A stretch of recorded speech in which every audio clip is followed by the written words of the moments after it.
Beliau adalah nama panggilan Kak Wibi, kelahiran Samarinda 1994, kebangsaan Indonesia, status lajang, alamat Jalan Taman Besaki 2 nomor 33 Sentul, Kecamatan Babakan Mandang, Bogor, Jawa Barat. Nah, pendidikan beliau London School of Public Relations dengan gelar magister di tahun 2017-2018 dengan IPK Komunikasi Perusahaan 3,48. Kemudian beliau alumni Universitas Mula Warman dengan IPK 3,442. Keterampilan beliau berbicara di depan umum, manajemen masalah, negosiasi, pemasaran digital, hubungan media, perencana acara, pengorganisasian acara, penganggaran, desain Microsoft Office, fotografi dan videografi, Adobe Photoshop, Premiere, dan After Effects. Oke, pengalaman kerja beliau dari Desember 2019 sampai sekarang beliau menjadi komunikasi pemasaran di PT Gunung Golis Elok Abadi Sentul City. Kemudian di Februari sampai November 2019 beliau sebagai konsultan humas di Public Relation Agency. Kemudian di April 2017 sampai Februari 2018 beliau sebagai konsultan hubungan masyarakat, freelance dan konten digital. Kemudian di Januari 2013 sampai Februari 2018 beliau sebagai media sosial dan dokumentasi koordinator di penyelenggara acara. Kemudian di Februari 2016 sampai September 2017 beliau sebagai CEO founder di rumah produksi. Lalu Agustus 2015 sampai sekarang beliau adalah sebagai pemilik merek pakaian. Wah, luar biasa sekali. Nah, lalu Februari sampai Mei 2015 beliau sebagai humas magang di PT Telkom Indonesia. Kita langsung sambut saja narasumber kita dengan tepuk tangan yang meriah. Nah, ini dia Kak Sentul Medi Wibisono atau dipanggil Kak Wibi. Halo Kak Wibi, apa kabarnya? Halo, baik. Halo. Salam kenal Alhamdulillah. semuanya. Salam kenal Kak Wibi, luar biasa, alhamdulillah. Masuk ke sesi pertanyaan. Teman-teman yang ingin bertanya langsung raise hand aja ya. Dari Salsabila, silakan bertanya kepada narasumber kita. Baik, terima kasih moderator sudah memberikan saya waktu untuk bertanya kepada narasumber. Yang mau saya tanyakan adalah apakah pandemi mempengaruhi penurunan minat pada bidang pariwisata? Dampak apa yang ditimbulkan dan strategi yang bagaimana yang seharusnya kakak lakukan? Terima kasih. Oke, ini pertanyaan pertama langsung ngegas banget ya kayaknya ya. Gas banget ya kayaknya. Oke. Tadi apakah ada menurun peminatnya gitu ya? Iya. Oke. Pasti tentunya ya. Pandemik pasti sangat memiliki pengaruh besar untuk seluruh aspek lapisan masyarakat kan. Kita semua pasti kena dampaknya. Tidak terlepas juga dari aspek pariwisata. Kayak mulai dari dampak terhadap konsumen maupun dampak kepada internal perusahaan yang bergerak di bidang pariwisata itu sendiri. Pertama, sebelum membuat strategi ya, tadi kan ada strategi juga, tentunya kita harus menganalisis dulu nih keadaan yang terjadi serta melihat perubahan dari perilaku dari konsumen-konsumen, terlebih lagi dari pandemik ini memang bukan suatu isu yang sudah diantisipasi kan. Kita semua satu dunia juga nggak ada yang antisipasi kalau kita bakal ngalami yang namanya pandemik ini. Sebagian orang juga perusahaan-perusahaan, baik perusahaan yang memang sudah mikirin isu-isu krisis-krisis ke depannya, tapi pandemik ini memang baru, jadi kita semua jadi menghadapi masalah yang baru. Jadi penanganannya itu nggak bisa buru-buru. Kita harus wait and see kebijakan dari pemerintah pusat juga setempat. Terus kita nggak bisa tinggal diam juga. Kita harus bergerak sebagai pelaku pariwisata untuk merancang protokol-protokol kesehatan sendiri dari perusahaan kita. Yang memang sebagian perusahaan juga bergerak di bidang pariwisata atau hospitality itu bergantung pada orang lain atau dari pengunjung. Terus pembuatan protokol juga kita lakukan, protokol kesehatan itu, dan juga bisa dibilang pembuatan protokol itu suatu proyek yang besar karena memang melibatkan seluruh divisi dari perusahaan tempat kita kerja. Nah, untuk apa kita buat protokol baru? Jadi pertama, tentu saja untuk menyesuaikan dengan keadaan yang terbaru, dan juga kedua adalah untuk membuat orang percaya agar nantinya merasa aman, juga nyaman ke tempat kita. Dan tugas Markom atau PR itu adalah salah satunya adalah membuat orang percaya kepada perusahaan kita. Dan tentunya di saat seperti ini strateginya kita, kalau saya sendiri lebih bergerak ke arah media digital. Itu sih. Oke, itu jawaban dari kau. Terima kasih untuk jawabannya. Untuk pertanyaan dari Salsabila, yang strategi bagaimana yang seharusnya kakak lakukan pada penurunan minat di bidang pariwisata dengan cara kakaknya membuat protokol-protokol baru untuk menyesuaikan dengan masyarakat luas agar masyarakat bisa mempercayakan lagi kepada perusahaan tersebut. Oke, mungkin kita langsung ke pertanyaan selanjutnya ya dari Tri Agustin. Silakan Tri Agustin. Ya, makasih.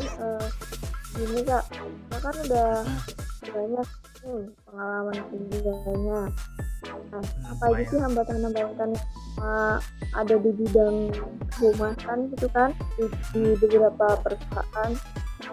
Nah, hambatannya apalagi pandemi kayak gini pasti banyak banget kan hambatannya. Nah, hambatannya itu kira apa aja sih Kak? Kasih. Oke, hambatan-hambatannya ya. Saat pandemi ini ada beberapa sih sebenarnya hambatan ya. Gak beberapa sih sebenarnya, banyak, tapi nggak usah dijabarin lah satu-satu. Karena memang kondisi pandemik ini kan sangat tricky ya, bisa dibilang ya.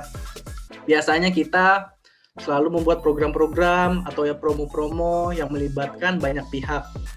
Terus juga dituntut untuk mendatangkan crowd sehingga bisa viral.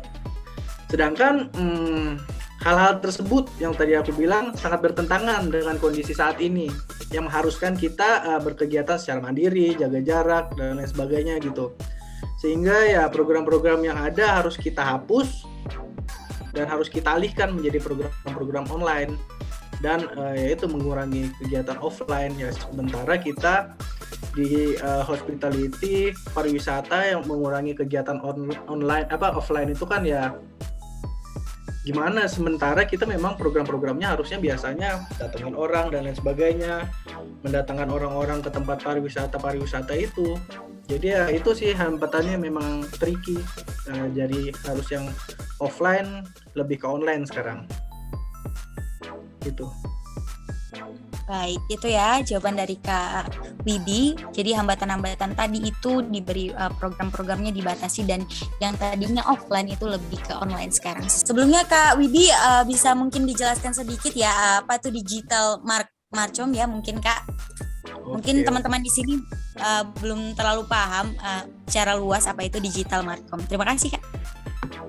Digital marcom sih ya. Mungkin lebih ke markomnya aja. Kalau digital itu mungkin karena salah satu media toolsnya aja ke media digital.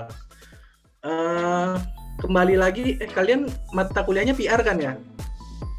Iya benar, PR. PR. Ya, sebenarnya PR sama markom itu di beberapa perusahaan justru malah dalam satu divisi. PR sendiri kan kita bagaimana proses menyampaikan value-value dari perusahaan ke khalayak luas. Kalau misalnya markom itu juga bersinggungan sama divisi sales namanya. Jadi kita membantu sales menyampaikan pesan untuk dari perusahaan kita ke khalayak-khalayak di luar. Contohnya juga kita memang bikin beberapa promo-promo program, kita komunikasikan ke khalayak perusahaan kita ini sedang mengalami apa, kita tujuannya apa, kita mau dipandang sebagai apa. Itu memang dari markomnya itu sendiri. Jadi kita memang lebih bersinggungan sama sales. Kalau misalnya PR kan lebih luas lagi. Kita bersinggungan dengan stakeholder dan lain sebagainya. Kalau misalnya di markom, mungkin dari beberapa kalian sudah ada juga yang misalnya mulai bikin event dan lain sebagainya. Itu kita juga yang menghandle. Kita juga yang misalnya berhubungan dengan misalnya kita mau endorse ke influencer dan lain sebagainya, artis-artis itu dari kita. Mungkin kita bisa lanjut ke pertanyaan selanjutnya ya, teman-teman silakan yang mau bertanya atau menanggapi yang kurang dimengerti silakan. Mungkin ada di Elfrida Setiana Simburian nih, silakan. Skill yang harus kami miliki gitu Bang. Oke, untuk sebagai praktisi PR atau markom ya? Yes, ya Bang. kalau kita sebagai praktisi markom, sebenarnya nggak cuma praktisi markom sih, lebih meluas, kita itu harus pandai-pandai membaca situasi. Contoh aku banyakkan ngasih contoh-contoh aja mungkin ya. Contoh di awal-awal pandemi kemarin, kita seperti yang aku bilang tadi, tentunya nggak bisa lebih gembor-gembor ke hura-hura, ngumpulin orang rame-rame, ngajakin mereka secara hard selling untuk ke tempat kita. Kita lebih menonjolkan lagi, kalau di PR mungkin nanti kalian juga belajar, itu ada namanya CSR. Corporate Philanthropy, sebutannya apa tapi sama aja. Jadi kita contohnya harus membaca situasi itu di awal pandemi tahun lalu, saat semuanya shutdown, semuanya misalnya lapangan golf lain nggak bisa ngapa-ngapain, malah tutup, pengurangan dan lain-lain. Aku juga nggak menutup sih, memang di perusahaanku juga ada pengurangan dan lain-lain. Tapi untuk kita sebagai orang markom, orang PR, tentunya kita nggak bisa dong diam-diam aja. Tiba-tiba lagi pandemi nih, misalnya di Samarinda, tiba-tiba pandemi, hotel nggak ada yang datang, orang pengurangan. Terus kita harus ngapain dong coba sebagai markom, sebagai PR? Tentunya kita harus buat nama perusahaan kita itu tetap ada di telinga para orang-orang di luar sana, para halayak. Contohnya yang paling cocok itu tadi aku bilang kan, kita harus pandai-pandai memanfaatkan peluang. Kita harus bisa melihat peluang. Aku mau nih perusahaanku tetap didengar sama orang lain, sama halayak, ataupun malah didengar sama kompetitor. Gimana caranya? Orang juga nggak boleh apa-apa. Aku usulin waktu itu jalanin CSR. Jadi karena memang kita bergeraknya di digital dan juga ada platform yang bisa mewadahi untuk corporate philanthropy itu, yaitu adalah kitabisa.com. Perusahaanku langsung aku ajuin untuk kerjasama sama kitabisa.com, kerjasama sama influencer-influencer, sama artis-artis, ayo kita galang dana. Dari yang kayak gitu aja, itu nama kita bisa langsung tergaung di halayak luar gitu, di kompetitor dan lain sebagainya. Khususnya lagi di dunia golfer. Di dunia golfer itu mungkin salah satunya juga bisa dibilang untuk kalangan menengah ke atas. Mereka langsung ngadain, kita begitu dengar kita ngadain galang dana, mereka langsung join kita. Influencer juga kita jahit, mereka datengin halayak mereka untuk nyumbang bareng kita. Nah itu salah satu contohnya aku bilang apa tadi yang harus dimiliki sama markom atau PR. Itu kita harus bisa baca-baca peluang di luar sana gimana, kita manfaatkan situasi sehingga bisa mendapatkan win-win solution juga. Kitanya bisa terdengar, tapi terdengarnya juga untuk hal yang baik, hal yang memang saat ini sesuai dengan kondisi. Gitu sih. Aku lanjut, mungkin ada Awang Farel. Silakan Awang Farel. Halo, ada Kak orangnya? Ya, Assalamualaikum. Selamat malam, Bang. Wah, ini cocok nih. Waduh. Izin nanya nih, Bang. Iya, diizinin. Ya. Jadi untuk dapat memenuhi target sasaran itu, strategi apa sih yang harus marketing communication lakukan? Untuk memenuhi target sasaran, apa yang? Ya. Untuk dapat memenuhi target sasaran, strategi apa sih yang marketing communication lakukan? Oke. Coba ya, untuk memenuhi Terima kasih. sasaran ya. Untuk memenuhi target sasaran, apa yang harus strateginya? Tergantung nih, ini luas banget nih pertanyaannya nih. Tergantung apa target sasaran kita. Misalnya lagi contoh studi kasus lagi.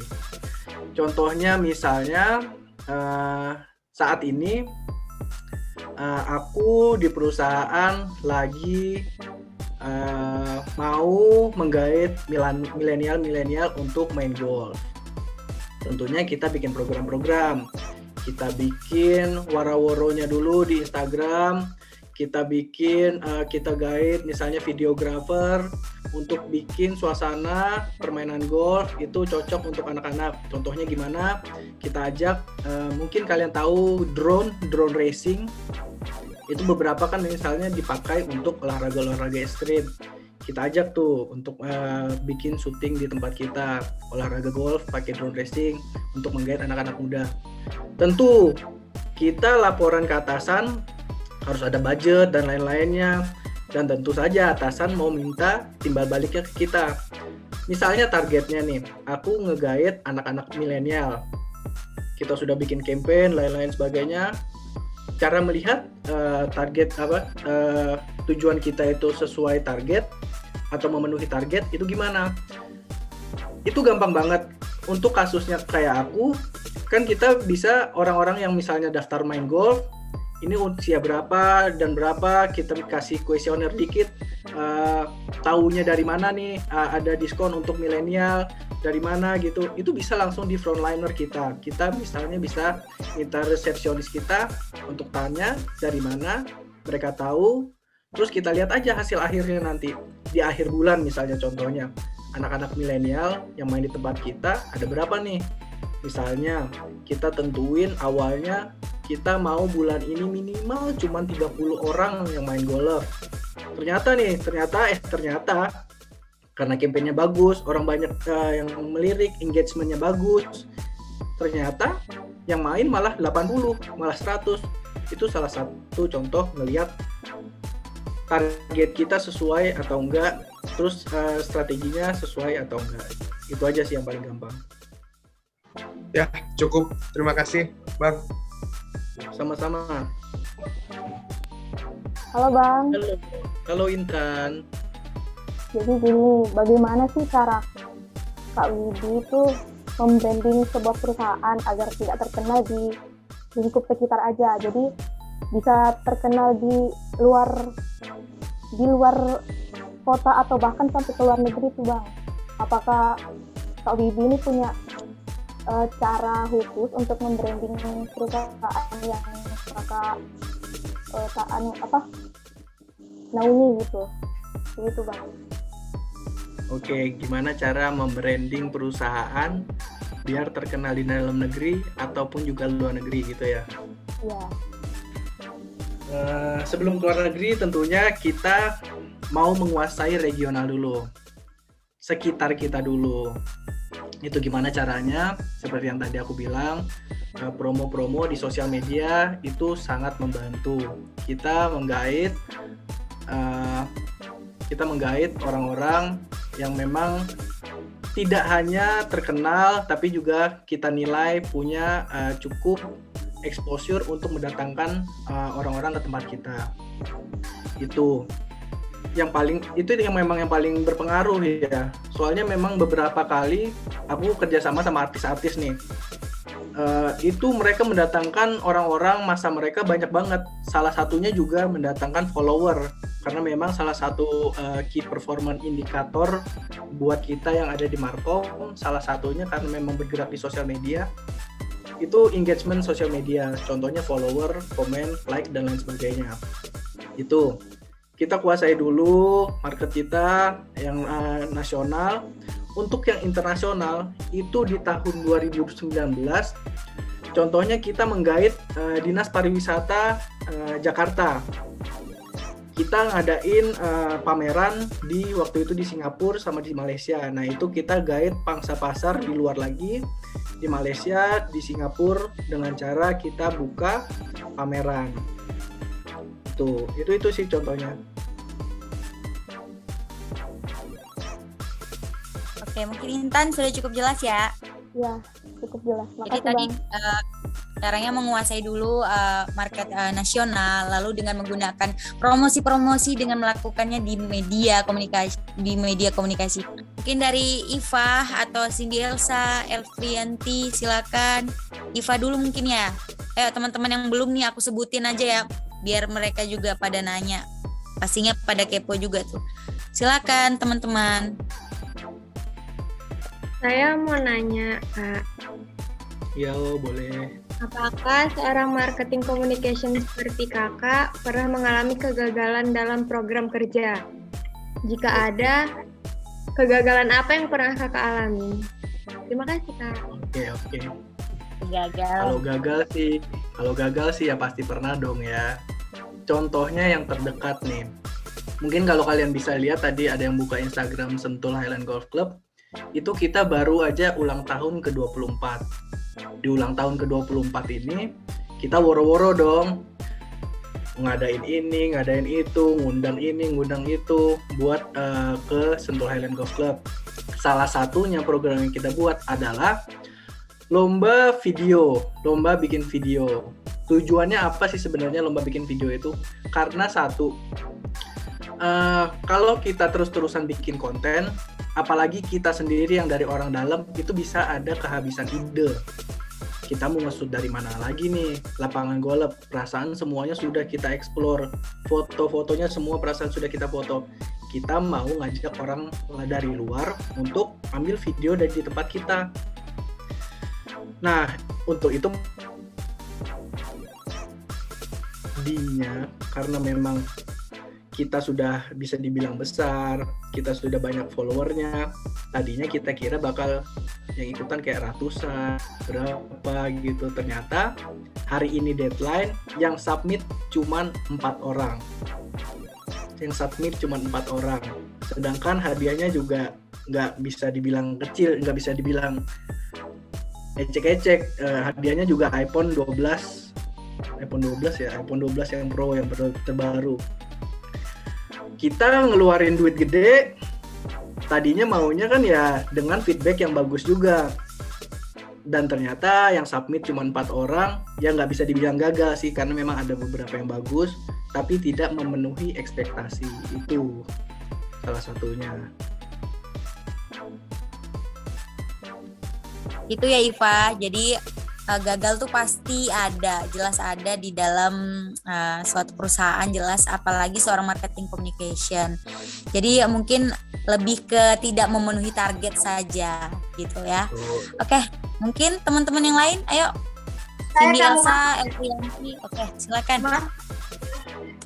Ya, makasih. Silakan. Halo Kak. Halo, panggilannya Cindy atau Elsa nih? Indi. Oke, gimana Ini mau Cindy? nanya nih, ini kan tadi kakak bilang ya, kalau salah satu skill seorang PR atau marketing communication itu kan pandai membaca situasi gitu ya kan Kak. Nah, jadi tuh misalnya kakak ini pernah nggak sih bekerja tuh secara instinktif atau nggak ada program terencana gitu? Langsung mulus aja lancar gitu, jalan aja gitu, pernah nggak Kak? Tanpa rencana ya, mungkin dadakan kali ya. Seperti yang tadi aku bilang, waktu di awal-awal pandemi kita bikin CSR. Itu sebenarnya dadakan, tapi bukannya tanpa rencana, tanpa strategi ya. Dadakan Ya, dipikirkan, kita brainstorming, kita harus gimana, eksekusinya aja yang harus lebih cepat. Mungkin kalau dibilang tanpa rencana, ya kita ngerencanain juga sih sebenarnya. Jadi ya kita bisa pandai-pandai baca situasi dan juga eksekusi yang cepat, gitu sih. Ya Kak, terima kasih ya Kak. Boleh. Pandai-pandai apa tadi teman-teman? Pandai-pandainya tupai meloncat, pasti akan jatuh juga. Mencari situasi yang tepat ya mungkin ya. Oke teman-teman, ayo, waktunya semakin malam nih. Siapa lagi mau nanya nih, mumpung kesempatan kita malam ini. Oke. Dari Evrianti. Oke. Yes, teman-teman. Silakan. Terima kasih waktunya Mbak Putri Anju. Halo Kak Wibi. Halo Evrianti.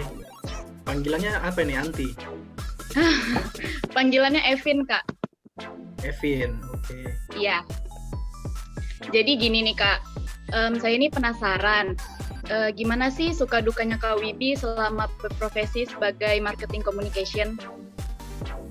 Oke, suka dukanya ya. Suka dukanya, dukanya mungkin yang paling dekat nih. Dukanya kayak yang barusan dirasain aja. Sebenarnya kita praktisi PR, terus orang yang juga bekerja di dunia komunikasi gini, kita nggak punya waktu yang tetap.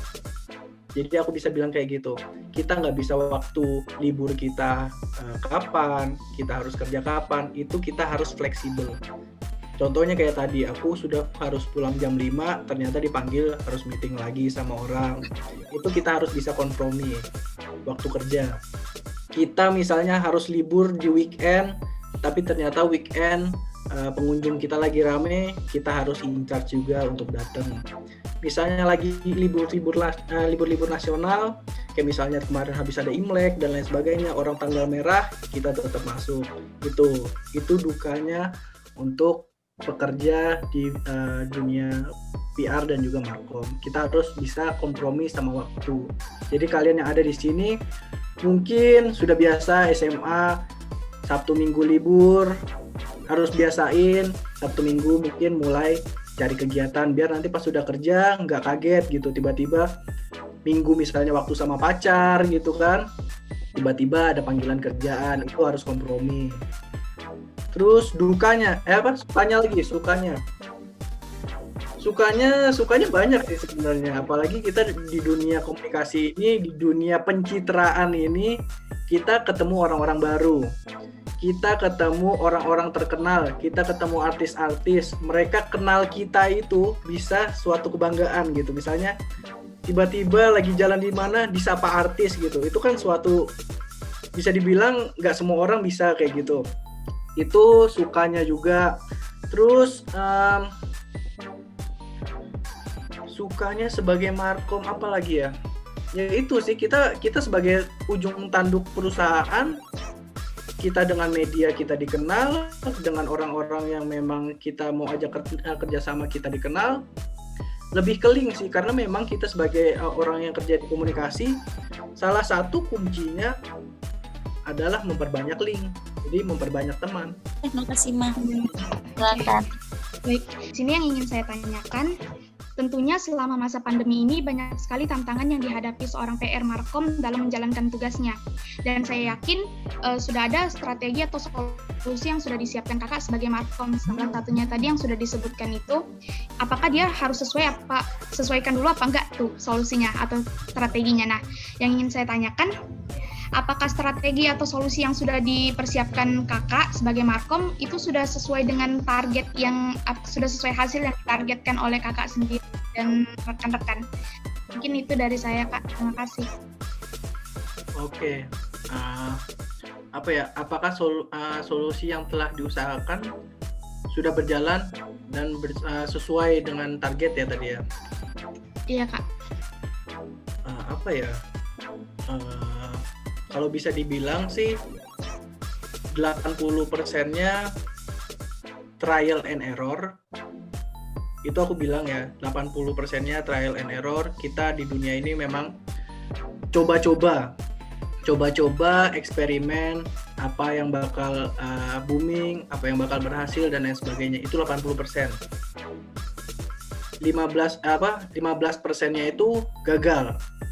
Bisa dibilang 15%-nya itu gagal, 5%-nya itu adalah ruang untuk berkembang. Jadi aku nggak bisa bilang aku berhasil, aku ini, karena ya di dunia komunikasi kita ngeraba-raba nih, depannya bakal ada tren apa, di depannya kita bakal menghadapi apa, siapa tahu nanti ada global pandemi wave kedua dan lain sebagainya, kita nggak tahu tuh. Jadi aku nggak bisa dibilang untuk sekarang sudah sesuai target dan lain-lainnya, karena memang kebutuhan dari perusahaan, tuntutan dari atasan itu selalu ada, selalu baru. Jadi kita harus terus berkembang, harus terus belajar, nggak bisa tutup telinga, nggak bisa tutup mata, harus terus menyesuaikan sama keadaan yang akan terjadi.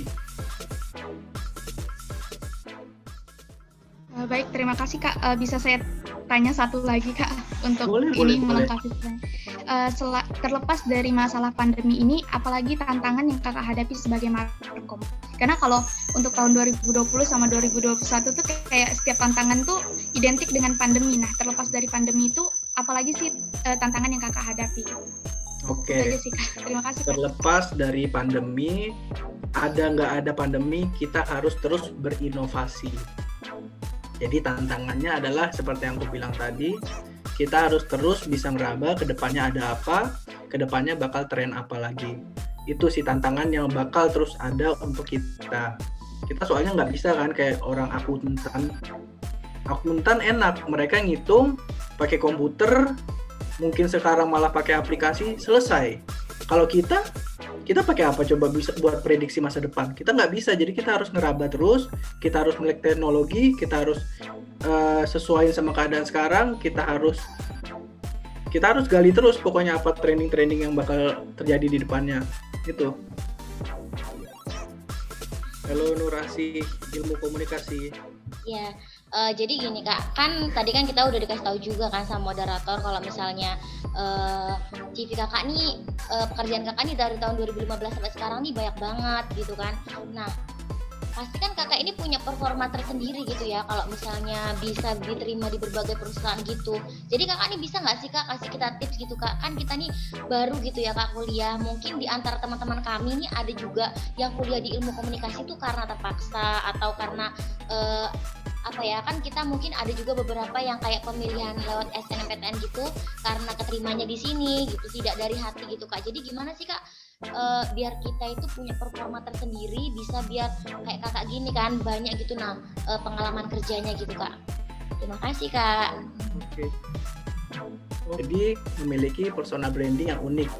Unik itu unik dengan cara kalian sendiri lebih baik. Nggak usah unik karena ngikutin itu. Jadi ya kalian dicap malah ngikutin ini ya, ngikutin itu ya gitu. Jadi aku bisa share tadi untuk meningkatkan diri sendiri itu jangan hanya terfokus pada satu konsentrasi minat. Melek berita dan update dengan informasi terbaru.